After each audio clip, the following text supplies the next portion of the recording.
how do you propose to balance economic interests with environmental concerns? Well, I think that when you look at, development, economic development, clearly the most successful economic development projects are those with a sensitivity towards the environment. And I think that good business is going to be sensitive to the environment. It's just, you don't have to have one without the other. I think it's very easy to incorporate both of those in there. But let's be clear. You're not going to have the resources to protect the environment if you don't have a healthy, active economy at work. And that healthy economy is going to be jobs. And we've got to make sure that we protect the right to work. We've got to make sure that we continue to have reasonable tax and regulatory policies to create the business environment that brings those jobs to Virginia. And we can do that with a recognition towards our environment. If you look at what we've done over the last several years at the initiative of the Virginia House of Delegates, we have made a much more conscious effort to clean up the Chesapeake Bay with our wastewater quality initiatives and the funding that we have put forth there. They are not two exclusively different activities that can't be accomplished at the same time. It is good business to be sensitive to the environment. Thank you. Mrs. Abbott? One way that we can balance the economic needs with the environment is that we can make certain that we bring in clean business to our community. The coal plant over in Surrey and the new one that they're trying to build are not clean businesses and will harm our community. They will harm the very people that are sitting in this room today and a lot more. We need to bring in energy, new renewable energy sources and invest in those type of companies to come into our community so that we can create new jobs and get people back to work and make certain that we're protecting our environment at the same time. With regard to the Bay, it's critical that we keep the Bay as pristine as possible. It is one of the most prized possessions of our state. And we need to do everything that we can to make certain that we are preserving the Bay for our future generations. And by bringing in clean businesses, we can accomplish that. I have great concerns about the drilling of oil off the coast because it has the potential for destroying our Bay. Among other things, I have a lot of other issues with drilling for oil, but with regard to the Bay, it can cause a lot of environmental problems. So we need to bring new energy, renewable energy technology into the state that is going to be clean and not affect the health of the citizens. Thank you.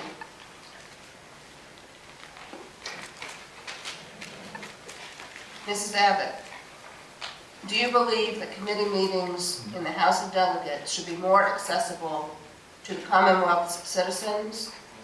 If so, what changes do you propose be made to the current way committee meetings are handled? I believe that all government should be transparent. That's the only way that you can get accountability for your representatives that you elect to office. I believe that everything should be done out in the open, and one way that you could do it is you could televise it, at least make it accessible to people. I think that it's an injustice to the citizens that they don't know why certain bills are being voted down, and I think that it should all be out in the open. Thank you. Mr. Hamilton? I wasn't aware that committee meetings were not accessible to the public. Based on the committees that I serve on, there's pretty much always a full room of people that are there monitoring the committee meetings. The recorded votes of the committees are accessible soon after committee meetings are completed. The General Assembly is much more accessible today than it was when I first got elected back in 1988. We didn't have the internet. We didn't have access to information like we do today. The 4 sessions are now available through video streaming.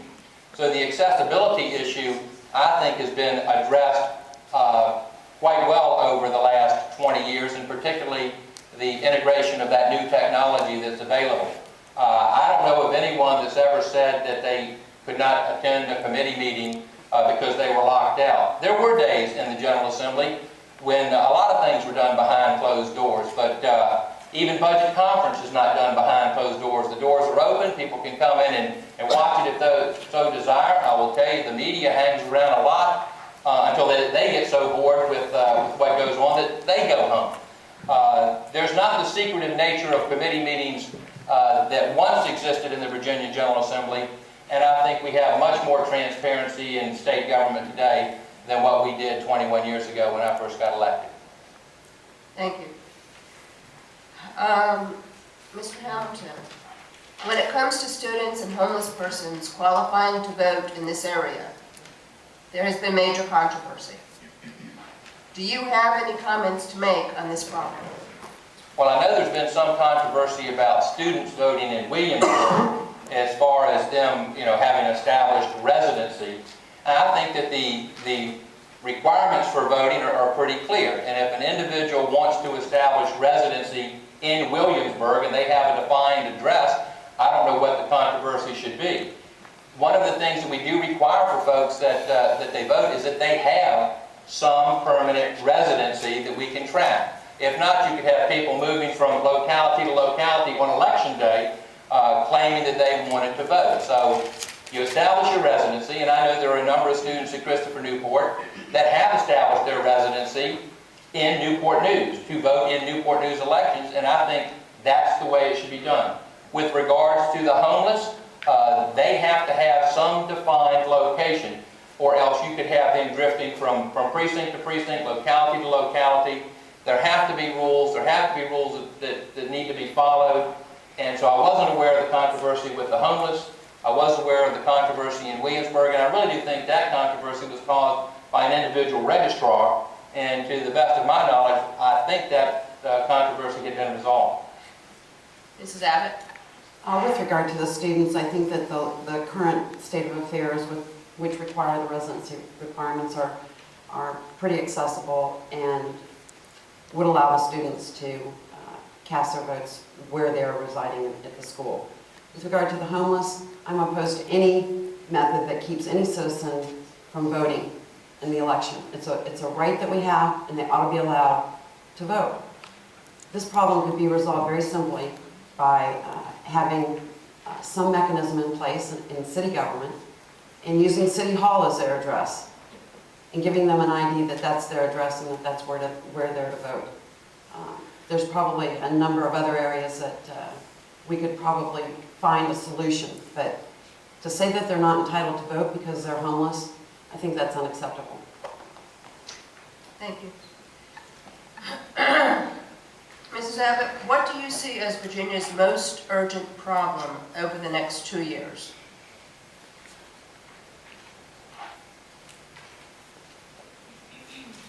Well, undoubtedly, I would say that it's the number of unemployed individuals across our Commonwealth. The number is climbing, and we need to make certain that we get these people back to work. I've already set forth a number of ways that we could get them back to work. We can give incentives for small businesses to open up in our community and create good jobs and benefits right here in our community. We can give incentives for current businesses to hire on additional people. We can finally resolve our transportation problem and put thousands of people back to work. So I think that once we get the people back to work, we'll be able to have the revenues that we need to carry out the work that we need to do. But until that time, it's going to be a big struggle. Mr. Hamilton? Clearly, I think the most urgent problem facing the Commonwealth is the state budget. We're facing a $1.35 billion shortfall in this fiscal year. The governor's probably going to have to put a biennial budget together that's facing somewhere between a $3 and $4 billion shortfall. And those are significant challenges, and those aren't going to be resolved very easily. And that's going to require some very tough decisions to be made. As I said earlier, I think the primary function is to fund the core services of state government: education, higher education, health care, public safety, and transportation. And if transportation is such a major issue in the Commonwealth of Virginia, I cannot understand why the current administration has been so lax in getting our projects certified. We were the last state to get our projects certified for the stimulus funds, and just last week we found out that Congress had sent a letter to Virginia indicating that Virginia was 51st in spending the stimulus funds that the federal government provided for transportation. we'd only spent 17% of our transportation money that they sent down, A, to address congestion, but also to put people back to work. I think that's unconscionable that we're so lax if transportation is such a major priority as some have indicated.